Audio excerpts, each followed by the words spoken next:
parents, students. I heard about the 3 minutes allotment, but I'll take probably just 4 minutes. I think it's very interesting what I have to say. But I was sitting there and this joke came to me. There was a student that went overseas, studied for a number of years. So when he returned, his father, they always enjoyed going out camping. So his father invited him to go camping, The night they set up the tent and, had conversation and fell asleep.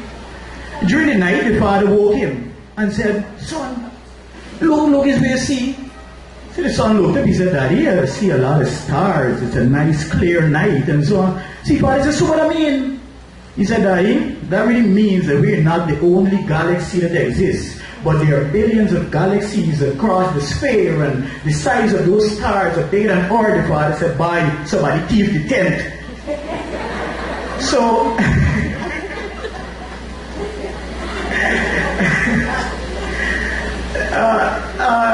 as one speaker mentioned, I must reiterate that during my time here at North, I can remember having an exercise of this nature. And this should sure be seen as a welcoming one to both students and parents, and it's one that you should really take full advantage of. And I think my time here and my exposure career path was an interesting one. And if I had to mention, put a title or something to what I speak about today, it's really about having a dream.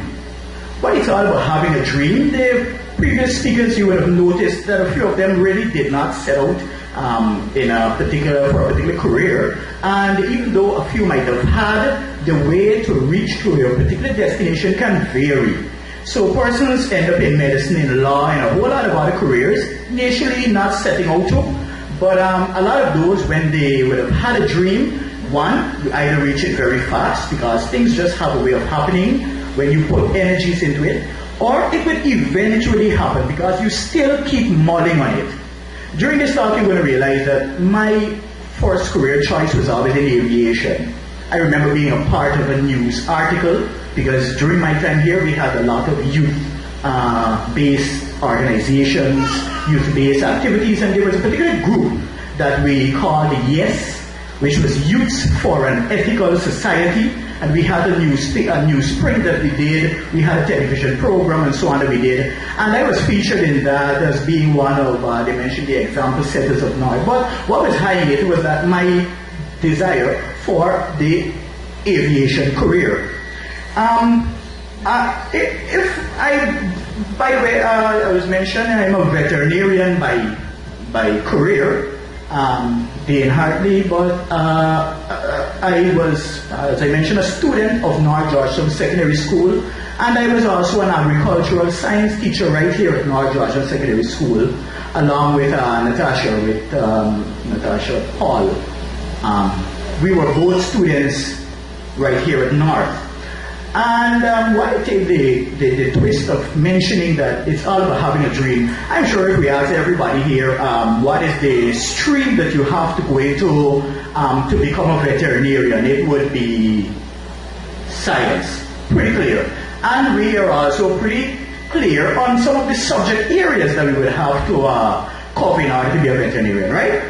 Most likely the pure sciences, and including chemistry and biology, etc. But from there is when things can take many different twists and turns in order to become a veterinarian or a doctor of human medicine or whichever other career that you can all bundle into the sciences. I always had a dream of two things: aviation and agriculture. I liked agriculture.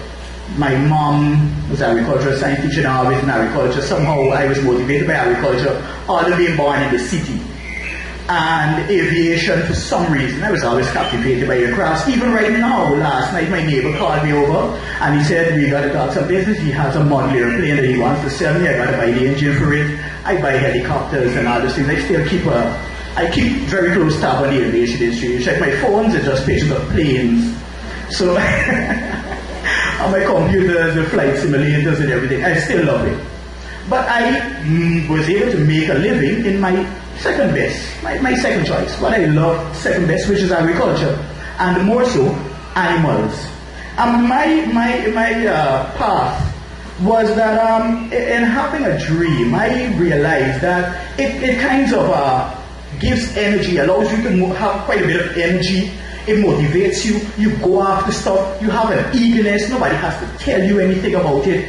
With me, I could remember, you see the Rear Admiral here, my time at North Georgetown Secondary School, my interest in aviation was so great that I was living in Sherwood Kitty. I had to pass the GDF compound every day, 4 times a day. Walk and come to school, walk and go for lunch, walk and come at 1 o'clock, walk and go in the afternoon. So what I did in my spare time, I made friends with a guy, Jim. He was one of the engineers on the Bell 412 that they had in operation, and they had a Bell 206 like that too. And I made friends with those guys, and it was much more lax of the security. I could have gone in and stand right there, come and talk with the guys. And those guys used to thief my books.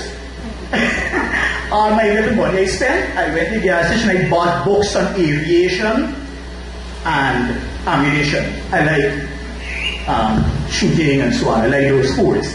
So my books on aviation, the engineer guys there, they used to, when I was little, because I was small. But I used to take my time there, and I used to go and I used to explain to them processes. Here, Jim, how is it? I understand the principles of how an airplane can turn, the ailerons, up, down. I can answer, but we got rotor wings on a helicopter. How does it turn? In my spare time, I thought about this so much that I thought I figured it out. When I said something had to be pulling on each one, and turn it back to this side, and I explained, I said, yes, and they explained a little more to me. So that is why I am so much enthusiastic about telling you it's all about having a dream. You must, something must motivate you. Being a dentist, a doctor, a lawyer, a pilot, a geologist, whatever it may be, you must be motivated. You must be captivated by it. You must sleep and live it. I sleep and live agriculture, veterinary medicine, aviation. Those things are still in my mind all the time. All my spare time that I have, I spend on those things. So, if you take me, for example, if I take my career path, for example, I, as I mentioned, love the sciences, was a science student, and from Form 3, I knew I had to be in the sciences. I loved sciences all the time. So it was no brainer, just had to be in science. And I started to put my focus on aviation. It was so much so that in 3rd form, I went and did work study at Oval Airstrip. I used to be walking there every day, and the guys every day told me, we do not offer work study like that. The school has to send you, and you got to be in 4th form. I returned the next day. And I just stood at home and looked at the planes lift and come, and talk with the guys. The guys would come, but I just left me around. And I did that for about 4 days. The 3rd day, the guy, he kind of listened to me, and I really expressed my interest in aviation. He said, man, here, come on the next day, we're going to see what we can do. 4th day, I went back to Oval Airstrip. And the guy was like, I think they were Art Williams and somebody else here, they used to do a bit with GDF aircraft and so on. And the guy said, look, just report to that guy over there. I was so happy. I didn't want them to pay me. I just wanted to know that I was spending my August holidays around the airplanes. That was all I wanted. I was least bothered. I would take the bus, walk out to the seawall, take the bus, and walk into Oval. Walk out from Oval, take the bus, come home, and walk in. And I did that every day for the 3 months.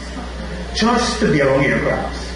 The day when they wanted to orient me with the aircraft, and they took me into the cockpit of one of those, I think it was one day the 212s or so, the Cessnas, and the guy is showing me the horizontal gyration. He's showing me, I telling him. So he said, man, you do this thing already? I said, well, kind of. I would have read as much as I could have read. I have a big cockpit in my bedroom.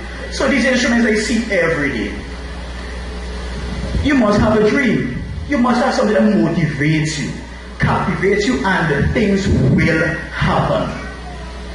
But soon after I realized that the time, somebody mentioned about economics and so on, the time in Guyana was not one that promoted aviation, and parents didn't have, one of my big brother is a pilot, but then he got his scholarship and out of it, but for me it would have had to be paid. There was no piloting school here, and the Army, which was my next choice, I would have had to do engineering, and then you might get into piloting. It was something that I realized it wasn't going to happen that fast for me.